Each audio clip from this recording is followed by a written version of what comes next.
Welcome to the Rusted Garden. Today I'm going to show you how to use cinnamon to deal with funguses like damping off disease, and how do you use soap and neem oil to deal with fungus gnats and also with fungus and diseases. You want to be cautious with your seed starts when they're tiny, because if you use a high concentration of soap in there, the soap may damage it. So let me just talk about the setup. This is a quart of water. I use 1 teaspoon of neem oil and a couple drops of soap in here for my quart spray. If the plants are bigger, like these tomatoes back here, you wouldn't have to worry so much about the soap because the soap's not going to damage it. So when you're setting it up for your seed starts, use a little bit less soap. You're going to have to shake it more to make sure the oil disperses through there, but a little less soap is fine. And then the cinnamon actually has antifungal properties, and it's really good to use right on top of your seed starting mix. Now, let me show you the problem. Here's one. Let me figure this out. Okay, there you go. So these are Walla Walla onions. These are actually white Spanish onions. And you can see some die-off right in there. Some of the onions are just collapsing and dying. And right in here, there were plenty of onions that look just like this, germinated onions, and they died back. That tells me something's going on. What I did notice is I do have fungus gnats. Even though I'm extremely careful when I move stuff in and out of the house, the fungus gnats come back. But this is more of a sign, in my opinion, of some sort of fungus. Here's another example. This is my thyme, and they all looked just like this. And you can see little bits of green left there, just one plant left there. Slowly they've been dying off, and you can see all the die-off right in there. So they were nice, lush, and healthy, and now they're dying back. And that's probably damping off disease.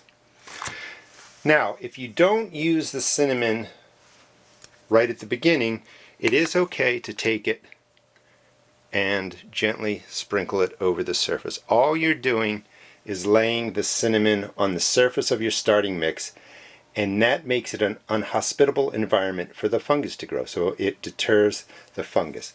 The better way to do it, let's just say we just got done planting our seeds in here, we pack everything down. Take the cinnamon right after you plant and cover it, cover the starting mix just like that. And then you just leave it. You don't really have to reapply it. It's down, it's your preventative, and it helps to deter the damping off diseases. Now, the neem oil spray really does work to control fungus gnats. I've used it before when I've had an infestation.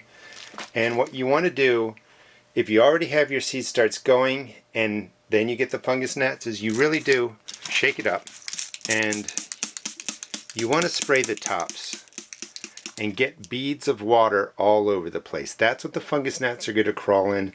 That's what's going to help get the neem oil onto them.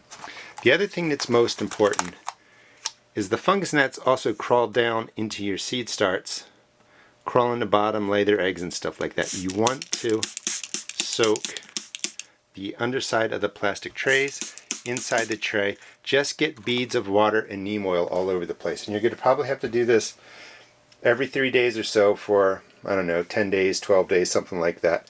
Because you need to kill out the fungus gnats that are adults and moving around. You also have to kill out the hatching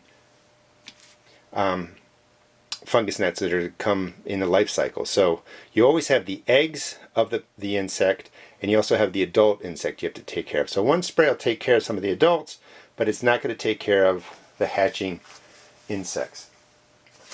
The better way to use neem oil as a prevention is when you have your starting tray, before you even start, really spray the inside. That will get the neem oil inside of there. And then you go ahead, I'm going to step behind the camera, fill it with your starting mix. It only takes a second, to spray down all the insides of the cells. And then you have your neem oil already inside of there, so anything that goes and crawls in as an insect is going to come in contact with the neem oil. So those are two great ways to use organic products to take care of your seed starts. And again, Cinnamon is great for putting right on top of the surface and creating it doesn't so much kill the fungus, it makes it unhospitable, which means it's harder for the fungus to really grow and take hold. So the cinnamon will take care of damping off disease and other fungus like that. The neem oil takes care of fungus gnats. It will also take care of some funguses too. Use them preventatively. Don't wait until something shows up, because by that time you're already losing some of your seed starts. So just think about what you might want to use. If you don't necessarily need the neem oil if you don't get fungus gnats, but the cinnamon is great to use no matter where you're at, because it doesn't take much to just bring in something that has a fungus spore on it or some sort of spore on it, and then it'll just spread across your seed starts. Hope you enjoyed the video. It gives you some idea of how to use these products in your garden, in this case obviously indoor in your seed starts. Please check out my blog at www.therustedgarden.blogspot.com, and I also have a new seed shop on the Shopify if you'd like to check it out, and you can catch the link at the end of this video. Thanks.